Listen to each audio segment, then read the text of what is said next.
नमस्कार दोस्तों, जैसा कि आप सभी को पता है कि आज से यानी 15 अप्रैल से चार धाम यात्रा के रजिस्ट्रेशन स्टार्ट हो चुके हैं। कई लोगों ने रजिस्ट्रेशन करा भी लिया है और कुछ लोगों के रजिस्ट्रेशन में प्रॉब्लम आ रही है।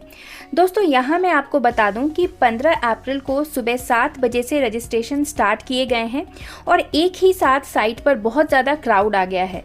लेकिन दोस्तों, गवर्नमेंट की तरफ से हमारे पास रजिस्ट्रेशन के कई ऑप्शंस हैं, जैसे कि आप वेबसाइट से भी रजिस्ट्रेशन कर सकते हैं, व्हाट्सएप नंबर से, टोल फ्री नंबर से, प्ले स्टोर से आप ऐप डाउनलोड करके भी रजिस्ट्रेशन करा सकते हैं या फिर आप ऑफलाइन रजिस्ट्रेशन भी करा सकते हैं। आज की इस वीडियो में मैं आपको एक आसान सा तरीका बताने जा रही हूँ रजिस्ट्रेशन का, जिसमें आप मिनटों में अपना रजिस्ट्रेशन करा सकते हैं और ये तरीका है through WhatsApp number. WhatsApp number आपको पता है, ये है 8394833833। तो दोस्तों, इस नंबर पे मैसेज करके आप अपना रजिस्ट्रेशन व्हाट्सएप के थ्रू करा सकते हैं। और इसके लिए आपको करना क्या है, मैं यहाँ स्टेप बाय स्टेप आपको बता रही हूँ। तो सबसे पहले आपको ये नंबर अपने मोबाइल में सेव कर लेना है। तो दोस्तों, आप ये नंबर अपने मोबाइल में सेव कर लीजिए। मैंने अपने मोबाइल में ये नंबर चार धाम रजिस्ट्रेशन के नाम से सेव किया है। और रजिस्ट्रेशन आप कोशिश करें कि आप लैपटॉप के थ्रू या पीसी के थ्रू ही करें, मोबाइल से आप अवॉइड करें।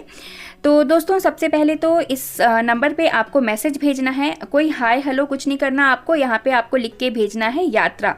दोस्तों, जैसे ही आप यात्रा टाइप करके भेजेंगे तो वहाँ से उनका रिप्लाई आ जाएगा, welcome to Uttarakhand tourism board. तो ये रिप्लाई आपके पास आएगा, उत्तराखंड पर्यटन बोर्ड में आपका स्वागत है। यहाँ आपको दो ऑप्शंस मिलेंगे, आपको चार धाम इन्फॉर्मेशन या फिर चार धाम रजिस्ट्रेशन में से एक ऑप्शन चूज करना है।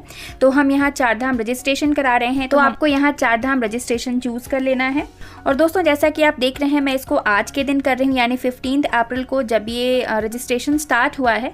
तो आप इंस्टेंट रिप्लाई की उम्मीद मत करिए कि जैसे ही आप कोई मैसेज सेंड कर रहे हैं तुरंत उसका रिप्लाई आपको आ जाएगा। मे बी कुछ टाइम के बाद जब रश थोड़ा कम हो तो आपको रिप्लाई जो है वो तुरंत देखने को मिले, फटाफट देखने को मिले। लेकिन अभी मैसेज करने के बाद 2 से 3 मिनट का वेट करना पड़ रहा था, उसके बाद इस नंबर से रिप्लाई आ रहा था। तो थोड़ा पेशेंस आपको रजिस्ट्रेशन के लिए रखना पड़ेगा, लेकिन रजिस्ट्रेशन आपका हो ज़रूर जाएगा। इसके बाद आपसे पूछा जा रहा है क्या आप चार धाम यात्रा के लिए पंजीकरण करना चाहते हैं। तो यहाँ आपको ऑप्शंस में येस चूज़ करना है। नेक्स्ट आपसे पूछा जाएगा सेलेक्ट नंबर ऑफ टूरिस्ट। तो अगर आप फैमिली के साथ चार धाम यात्रा करना चाहते हैं तो जितने मेंबर्स आप लोग प्लान कर रहे हैं आप उतने मेंबर्स को चूज़ करें। और अगर आप अकेले कर रहे हैं तो आपको यहाँ पे 1 चूज़ करना है। दोस्तों, यहाँ मैं आपको बता दूं कि आप एक नंबर से मैक्सिमम 5 लोगों का रजिस्ट्रेशन ही करा सकते हैं। आप 5 चूज़ कर सकते हैं और 5 से ऊपर के नंबर से आप चूज़ नहीं कर सकते। अब आपसे पूछा जाएगा अपनी यात्रा के तरीके का चयन करें, जिसमें आपको बाय रोड, हेलीकॉप्टर और वॉकिंग, ये 3 ऑप्शंस मिलेंगे।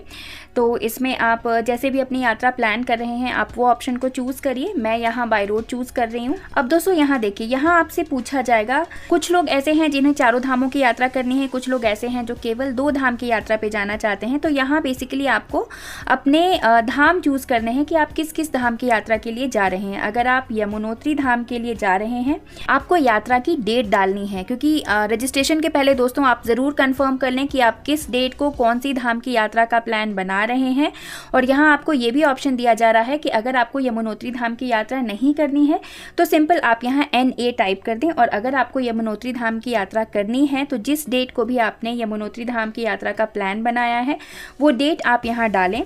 और दोस्तों, डेट का फॉर्मेट भी आपको यहाँ देखिए लिखा हुआ है DD/mm, दैट मीन्स डेट और मंथ। आपको ये 2 चीज़ें ही डालनी है। तो इस तरह से आपको यहाँ पर अपनी यात्रा का डेट डालना है। मैं जिसके लिए रजिस्ट्रेशन कर रही हूँ वो मेरे रिलेटिव हैं और उन्हें 15 मई को यमुनोत्री धाम की यात्रा करनी है। तो मैंने यहाँ देखिए उसी फॉर्मेट में डेट डाली है 15/05। अब एक एक करके आपसे सभी धामों के बारे में पूछा जाएगा कि आप कौन कौन से धाम की यात्रा का प्लान बना रहे हैं। इसके बाद आपसे गंगोत्री धाम के बारे में पूछा जा रहा है। तो मैं यहाँ पे भी अपनी डेट डालूंगी 17/05। दोस्तों, यहाँ जो डेट आपको डालनी है वो बिल्कुल दिए गए फॉर्मेट में ही डालनी है। अगर आप उस फॉर्मेट में नहीं डालेंगे तो जो आपकी डेट है वो आपको इनवैलिड शो करेगी। जैसे यहाँ देखिए, मैं केदारनाथ धाम का डेट पूछा जा रहा था 20/ मुझे 05 लिखना था, बट बाय मिस्टेक मैंने 5 लिख दिया है। तो मेरे पास मैसेज आया है invalid date, please enter valid date in the given format that is DD/MM। तो यहाँ मैं करेक्ट करके 20/05 डालूंगी। और दोस्तों अब नेक्स्ट आपसे बद्रीनाथ धाम के लिए पूछा जाएगा कि अगर आपको यहाँ जाना है तो आप यहाँ की डेट भी सेलेक्ट करिए। तो आपको यहाँ के लिए भी एक डेट सेलेक्ट करके यहाँ पे एंटर करना होगा। दोस्तों अब आपसे पूछा जा रहा है हेमकुंड साहिब के लिए भी अगर आप प्लान कर रहे हैं तो आपको वहाँ का डेट भी डालना है, जिस डेट पे आप वहाँ जाने का प्लान कर रहे हैं। और अगर आपको हेमकुंड साहिब की यात्रा अभी नहीं करनी है तो आप यहाँ NA लिख के टाइप कर सकते हैं, जैसा कि मैंने किया। यहाँ पे NA लिख के भेज देना है। अब दोस्तों यहाँ पे अगर आप सिंगल हैं, यात्रा करने के लिए आप अकेले का प्लान बना रहे हैं तो आप अपना नाम लिखें। और अगर आप ग्रुप में यात्रा कर रहे हैं तो पहले एक तीर्थयात्री का नाम आपको दर्ज करना है। तो मैं जिनका रजिस्ट्रेशन कर रही हूँ उनको सिंगल जाना है तो मैंने उनका नाम यहाँ पर टाइप करके भेज दिया। नेक्स्ट आपसे पूछा जाएगा अपनी आयु दर्ज करें। आयु में आपको ईयर्स वगैरह मेंशन नहीं करना है, सिंपल जो भी आपकी आयु है उसका नंबर आपको डाल देना है। और आयु लिखने के बाद आपसे अपना लिंग चुनने के लिए कहा जाएगा, मेल या फीमेल। आपको अपना जेंडर चूज़ करना है और आपको इसका रिप्लाई करना है। नेक्स्ट दोस्तों आपको यहाँ पे अपनी कंट्री सेलेक्ट करनी है, तो कंट्री सेलेक्ट करके आप यहाँ पे डाल दें। अगर इंडिया आपकी कंट्री है तो आप इंडिया सेलेक्ट करें, और अगर इंडिया के अलावा कोई दूसरी कंट्री है तो आप यहाँ पे अदर चूज़ कर सकते हैं। इसके बाद आपसे आपका आधार कार्ड नंबर पूछा जाएगा, तो आपको अपना आधार कार्ड बिल्कुल करेक्ट यहाँ पे फिल करना है। आधार कार्ड का नंबर आप यहाँ पे डाल दीजिएगा। दोस्तों अब आपसे आपका स्टेट पूछा जाएगा, जितने भी स्टेट्स हैं, क्योंकि हमने कंट्री में इंडिया सेलेक्ट की है तो इंडिया के सारे स्टेट्स का नाम आपको यहाँ पे शो होगा। और हर स्टेट के आगे उसका एक कोड दिया हुआ है, तो आपको अपने स्टेट का कोड चूज़ करके यहाँ पे फिल करना है।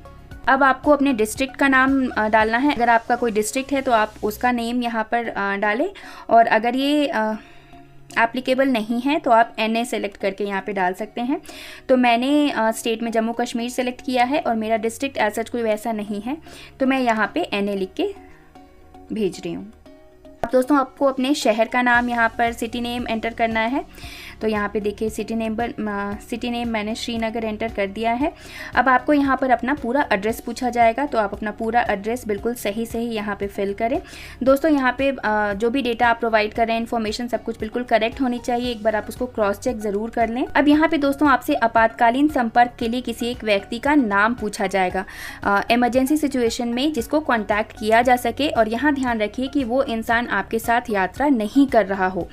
जो इंसान आपके साथ, आपका कोई फैमिली मेम्बर हो, कोई फ्रेंड हो, किसी का भी नाम आप यहाँ पे दे सकते हैं, वो आपके साथ यात्रा पे नहीं जा रहा है तो उसका नाम आपको इमरजेंसी सिचुएशन के लिए यहाँ पे प्रोवाइड करना है।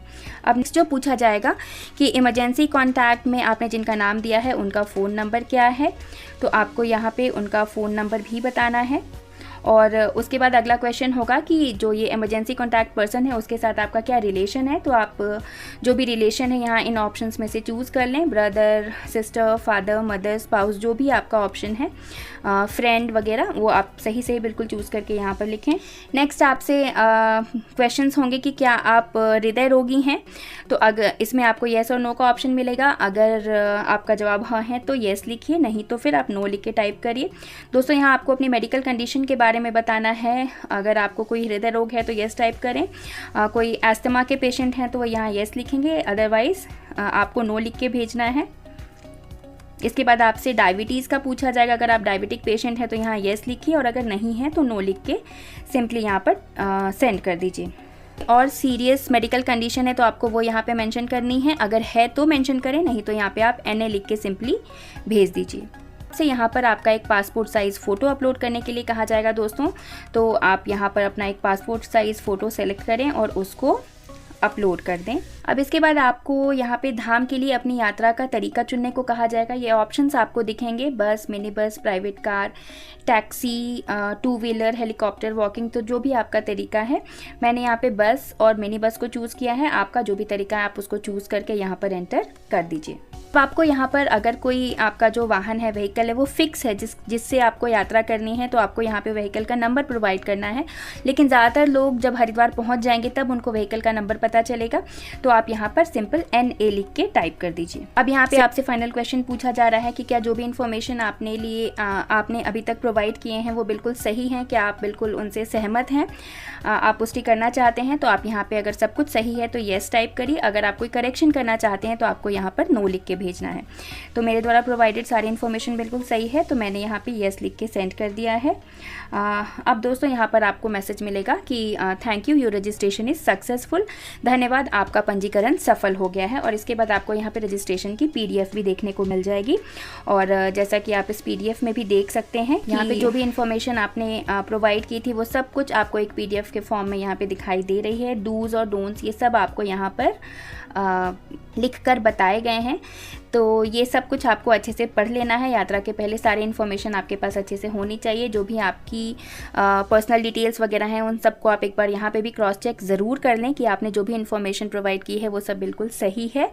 और इस तरह से दोस्तों सक्सेसफुली आपकी 4 धाम यात्रा जो है वो रजिस्टर्ड हो गई है। आपका जो पूरा डेटा है वो रजिस्ट्रेशन के थ्रू उत्तराखंड गवर्नमेंट के पास पहुँच जाता है और अब आप अपनी 4 धाम की यात्रा करने के लिए बिल्कुल एलिजिबल हैं।